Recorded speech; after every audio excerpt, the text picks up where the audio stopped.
சாணக்கிய நீதி மூலமா யாரையும் ஏன் உங்க பரம எதிரியையும் கூட வசீகரிக்கக்கூடிய சில வழிகள் என்னென்ன அப்படின்னு நான் உங்க கூட ஷேர் பண்ணிக்க விரும்புறேன்.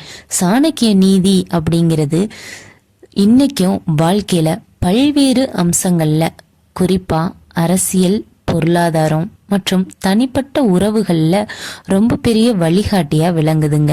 சாணக்கியர் எழுதின இந்த சாணக்கிய நீதி ரொம்பவுமே நம்ம வாழ்க்கைக்கு நிறைய விஷயங்களை தெளிவா விளக்கக்கூடிய ஒரு சிறந்த நூலாவும் இருக்குது. பகைவர்களை வெல்லவும், நண்பர்களை பெறவும், யாரையும் தன்வசப்படுத்தவும் சாணக்கிய நீதியில பல தந்திரங்கள் சொல்லியிருக்காங்கங்க. அவற்றை முறையா பயன்படுத்தினா கடினமான சூழ்நிலைகளையும் எளிமையா கையாளலாம். இந்த பதிவுல சாணக்கிய நீதியோட அடிப்படையில யாரையும் ஏங்க உங்க பரம எதிரியையும் கூட எளிமையா அழகா வசீகரிக்கக்கூடிய சில வழிகளை பத்தி பார்க்கலாம். வாங்க வீடியோக்குள்ள போகலாம். முதலாவது, இனிமையான பேச்சு. சாணக்கிய நீதியின்படி இனிமையான பேச்சு அப்படிங்கிறது யாரையுமே எளிமையா வசீகரிக்க கூடிய ஒரு முக்கியமான ஆயுதங்க. கடுஞ்சொற்கள் பகைமைய வளர்க்கும், ஆனா அதே சமயம் இனிமையான வார்த்தைகள் எதிரிய கூட நம்மளுக்கு நண்பனாக்கும். பேசும்போது எதிராளியோட மனநிலையை புரிஞ்சுக்கிட்டு அதுக்கேத்தவாறு பேசணுங்க. உதாரணமா, கோபத்துல இருக்கக்கூடிய ஒருவர்கிட்ட அமைதியாவும் பணிவாவும் பேசுனா அவங்களோட கோபம் தனியும், அவங்க நம்மளோட பேச்சுக்கு கட்டுப்படவும் செய்வாங்க. அதனால வாழ்க்கையில வெற்றி பெற இனிமையான பேச்சு அப்படிங்கிறதும் ரொம்பவுமே முக்கியமான அவசியமான ஒரு விஷயமா மாறுது. ரெண்டாவது விஷயம், பரிசு. பரிசுகளும் மரியாதையும் மற்றவர்களை வசீகரிக்கும் சக்தி வாய்ந்த வழிகள் அப்படின்னே சாணக்கியர் சொல்றாருங்க. சாணக்கியர் தகுந்த நேரத்துல வழங்கப்படக்கூடிய பரிசு எதிரியின் மனசை மாத்தும் அப்படின்னு சொல்றாரு.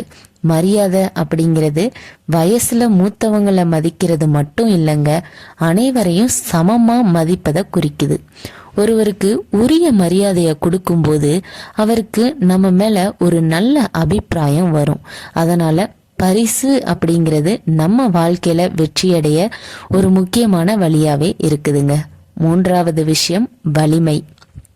வலிமை மற்றும் அதிகாரத்தோட முக்கியத்துவத்தை சாணக்கிய நீதி ரொம்ப அழகா தெளிவாவே வலியுறுத்துதுங்க. ஆனா இந்த வலிமை உடல் வலிமை மட்டும் கிடையாது, அறிவு, பொருளாதாரம் மற்றும் அரசியல் வலிமையும் குறிக்குது.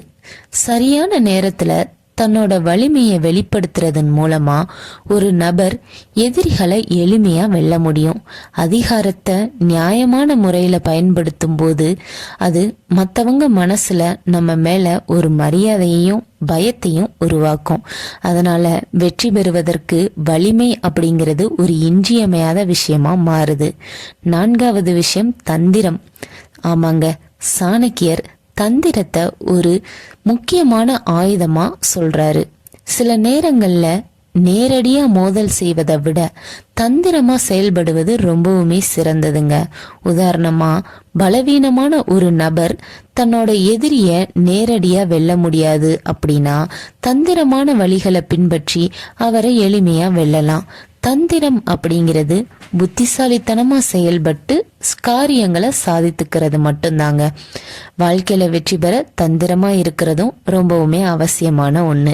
ஐந்தாவது விஷயம், ஒற்றுமை.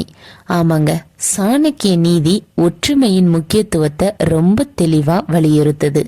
ஒரே நோக்கத்திற்காக பல நபர்கள் ஒன்றிணைஞ்சு செயல்படும் போது அவங்க பெரிய சக்தியா மாறுறாங்க.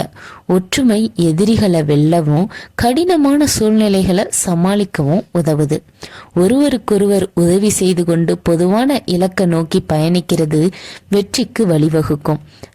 உதாரணமா, ஒரு கம்பெனில நிறைய பேர் வேலை பார்க்குறாங்க அப்படின்னா அவங்களோட டார்கெட் ஒண்ணுதாங்க.